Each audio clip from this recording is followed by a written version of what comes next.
Baba wethu ongcwele, uNkulunkulu wethu onamandla onke, uNkulunkulu wethu onidwala lethu, uNkulunkulu wethu ophakemileyo, egameni elihle leNkosi yethu Jesu Kristu siyabonga.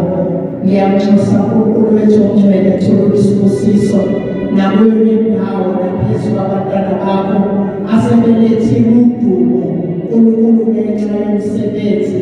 uNkulunkulu wethu lithi kubo, mbonge uJehova mphefumulo wami wonke ophakathi kimi, mangidumisi igama lakho elingcwele ngenxa yomsebenzi yonke oyenzile. uNkulunkulu wethu, abantwana bakho sebekubongile, babonga izenzo zakho, babonga uNkulunkulu benzeke khona. Siyabonga sithi uNkulunkulu wethu udumo lonke lungo lakho lukufanele ngezikhathi zonke. Siyabonga Nkosi yethu engcwele ukuthi ukhona nakule ndawo, qhubeka ube khona uNkulunkulu wethu ongcwele, size sifinyelele Nkosi ezwini lakho.